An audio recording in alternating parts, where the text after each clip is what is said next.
성경을 한자를 푸는 대구의 오집사입니다. 오늘은 사사사자에 대해서 말씀드리겠습니다.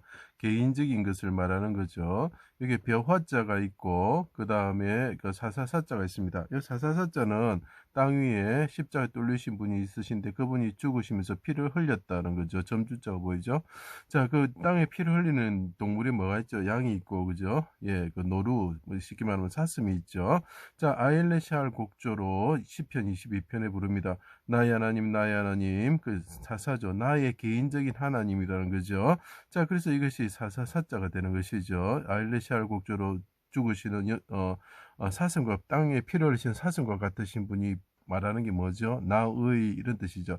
자, 그래서 큰 분이 하늘에서 하나님이신데 인간으로 오셨는데 이번 어린 나이에 죽으시면서 젊은 나이에 죽으시면 요절하시면서 그분이 하나님께 크게 부르짖는 거죠. 나의 하나님, 나의 하나님, 어찌하여 나를 버리셨습니까? 네, 나의 영혼을 아버지 손에 부탁합니다 하고 부르짖는 거죠. 하나님과 이 아드님 큰 자가 무슨 관계라고요? 하나님과 아들의 관계다는 거죠. 그리고 그분이 남편과 부인, 쉽게 말하면 부부 관계다는 거죠. 나의 하나님, 나의 하나님 하고 부르짖는 게 이제 보이십니까? 그래서 이것이 개인적인 사사사자가 되는 것입니다. 개인적인 일, 또 개인적인 관계, 가족 관계 이런 뜻이 되는 거죠. 자, 그것을 하나씩 제가 설명해 드려 보겠습니다. 그것을 생각하시면서 봐주십시오. 하나님의 사랑하는 아들이 있었다는, 기뻐하는 자가 있었다는 거죠. 큰 자라는 거죠. 자, 가족, 집안 사랑하다, 청해하다는 거죠. 예수님이 있었는데 그분 하나님이시죠. 그분이 인자로서 자기 땅에 오셨죠. 그리고 크신 분이라는 거죠. 자기 땅에 오셨는데 이 땅은 무슨 땅이냐? 자기의 땅이라는 거죠. 사사죠. 그죠? 개인적인 땅이죠. 자, 하나님이 세상을 사랑하시어 아들을 보내셨다. 세상을 사랑하셔서 아들을 보내셨는데 어떻게 합니까?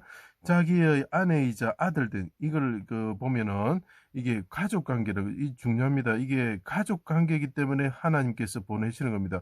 자기의 가족이 아니고 아내가 아니고 자기 아들이 아니다면 어떻게 하겠습니까? 죽든 말든 상관이 없습니다. 지옥 가든 상관없습니다. 그렇지만 하나님은 이스라엘 백성들을 자기 아내라 생각하고 아들이라 생각하기 때문에 아들을 보내셔서 살리고자 하는 마음이 있는 것입니다. 그래서 기독교는 중요한 것은 뭐냐 하면은 내가 어떤 일을 했다, 어떤 일 착한 일을 했다, 어떤 나쁜 일을 했다 이런 게 중요한 게 아니고 내가 하나님과의 관계가 어떻게 되느냐, 사사로운 관계냐, 아버지와 아들의 관계냐, 남편과 아내의 관계냐를 묻는 것입니다. 그것이 중요합니다. 그것을 알아야 우리가 구원을 받을 수가 있습니다.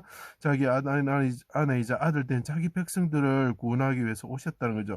여섯 이방 나라와 수가성 예언을 보십시오. 여섯 남편이 있었죠. 이건 이스라엘 백성을 상징하는 것입니다. 여섯 이방 나라와 간음하고 간통하던 간통이라는 뜻이 있습니다. 하나님을 떠나 있을 때 그들을 구원하시기 위해서 하나님의 아들을 보내셨다.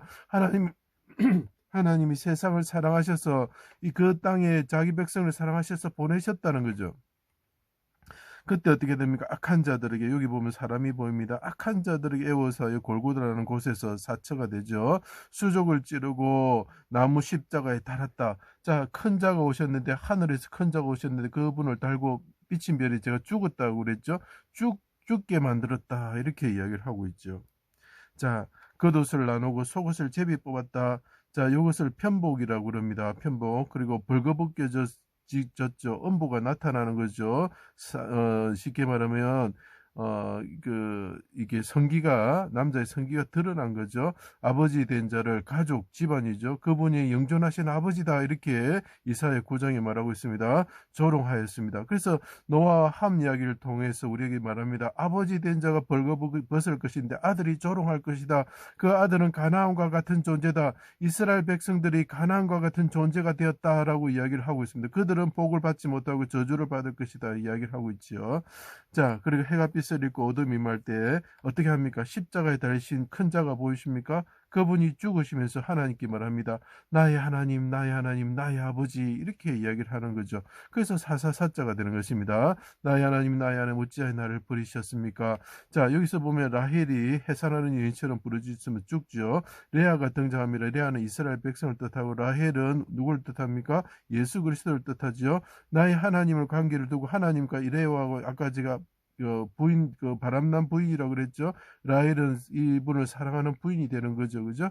자, 그러니까 자매의 남편이 되는 거죠. 주께서 나를 모태에서 나오게 하시고, 내 어머니의, 나의 어머니 젖을 먹을 때 의지하게 하셨나이다 하면서 그분이 아일렛 샬 곡조를 시편 22편에 이야기하고 있죠. 날 때부터 주는 나의 하나님이 되셨습니다. 자, 십자가에 계신 분이 개 같은 자들의 수족이 찔려서 여기 개견자도 보일 수 있습니다. 여기 점주자 붙으면 개견자입니다. 개 같은 사람들에게 피를 흘리시는 분이 보이시죠. 사슴과 같으신 분이 개 같은 자들을 에워싸이고 바산의 소와 같은 자들 에워싸이고 사자와 같은 자의 입을 벌리며 부르짖는 사자와 같은 자를 에워싸이서 나의 하나님 부르짖고 있는 모습이 보이셔야 됩니다. 주님은 나의 하나님이 되셨습니다. 나의 마음이, 자, 이제 개인적인 나의란 말이 계속 나옵니다. 자, 밀랍 같아서 내 속에서 녹았으며 내 힘이 말라 질그릇 조각 같고 나를 진토 속에 두셨습니다. 내가 땅에 떨어지는 하나의 밀알처럼 되었습니다.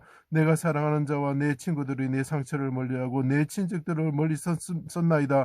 주의 얼굴을 내게서 숨기지 마시고, 친척들이 뭡니까? 가족들이죠. 가족이 되는 것입니다.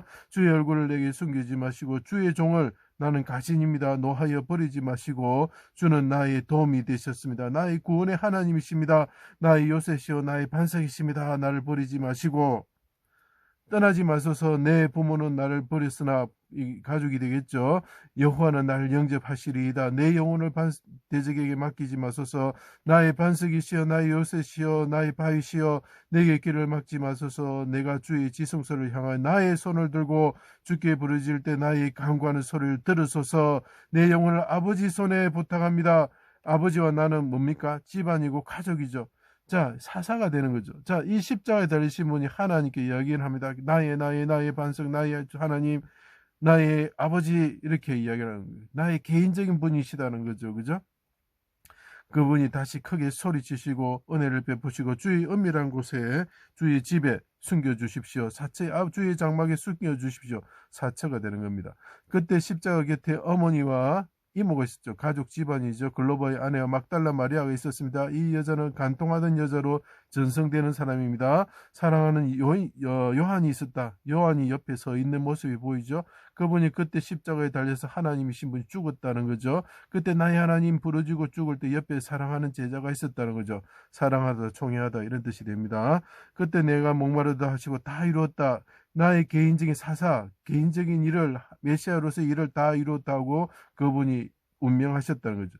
주의 어려운 종이 뭡니까? 가신이 된 거죠. 이것을 이사야 42장에 나의 붙드는 종이라 표현하고 이사야 53장에 나의 의로운 종이다 표현하죠.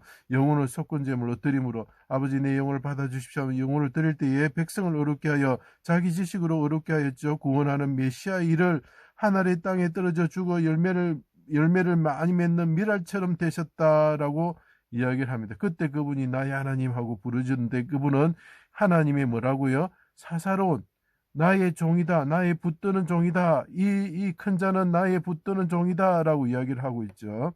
그분이 어린아이에서 하늘에 오르셨습니다. 그 이름을 믿는 자는 자기의 사사로운 자기의 집안이 되게 자녀가 되게 하셨다. 그 자녀가 된 자를 이끄신다. 자, 이 옆에 있는 사람이 이 큰 자를 일찍 죽으신 분을 십자가에 계신 분을 보고 나의 하나님 당신은 나의 왕이십니다. 나의 하나님이십니다. 그리고 당신은 하나님의 아들입니다. 라고 고백할 때에 어떻게 된 거야? 사사로운 자기 자녀가 된다고 이야기를 하고 있어요. 자녀가 되는 권세를 주셨다고 이야기합니다. 그것이 복음입니다. 우리가 중요한 것은 죄를 짓고 안 짓고 문제가 아닙니다. 우리가 하나님과의 관계가 아버지와 아들의 관계가 되느냐, 남편과 부인의 관계가 되느냐는 것입니다. 그 관계 되는 방법은 십자가에 죽으신 이분을 나의 왕, 나의 하나님으로 이 사람들이 고백하고 받아들일 때에 우리가 그분의 자녀가 됩니다. 자녀가 될 때 모든 문제가 해결되는 것이죠. 제가 그것을 요약해 드리겠습니다. 하나님은 관계를 중요시합니다. 우리는 죄 지을 수밖에 없습니다.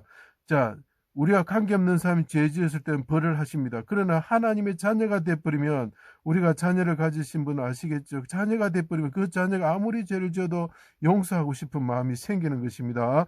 구원은 관계에서 나옵니다. 하나님은 우리가 십자가의 예수님을 하나님의 아들로 우리 죄를 대속하신 십자가의 어린 양으로서 믿을 때에, 하늘의 미랄로 죽으신 어린 양으로서 믿을 때에, 그리고 나의 왕 나의 하나님이라고 인간들이 고백할 때에 그 인간들이 어떻게 된다고요? 하나님의 자녀가 되는 권세를 주시게 되는 것입니다. 가족과의 사사로운 관계가 되었다는 것입니다. 우리가 죄를 지어도 용서하시고 바른 길을 가기를 아버지의 마음으로 바라보시는 것입니다. 이것이 탕자의 비유에서 나타나고 있습니다. 자, 가족이 되면 모든 것이 해결됩니다. 우리의 죄가 용서받게 되고 우리가 구원을 받게 됩니다. 아무리 악한 죄를 지어도 하나님께서는 자기를 하나님의 아들로 믿는 자에게는 하나님께서 자녀가 되는 권세를 주신다고 약속하셨기 때문에 그 약속에 근거해서 우리가 하나님의 자녀가 되는 것입니다. 그때 우리가 모든 것이 해결되는 것입니다. 우리가 착한 일을 한다고 우리가 하나님의 자녀가 되는 것이 아닙니다. 하나님의 아들 예수 그리스도 십자가에 달리시 일찍 죽으신 분이 보이시죠? 이분을 우리가 하나님의 아들로 믿을 때에, 그리고 그분을 통해서 우리 죄를 회개할 때에, 그리고 죄된 삶 속에서 우리가 떠나갈 때에 하나님께서 우리를 자기 가족으로 받아주시는 거죠. 사사로운 관계가 되는 것입니다. 제 강의를 들어주셔서 감사합니다.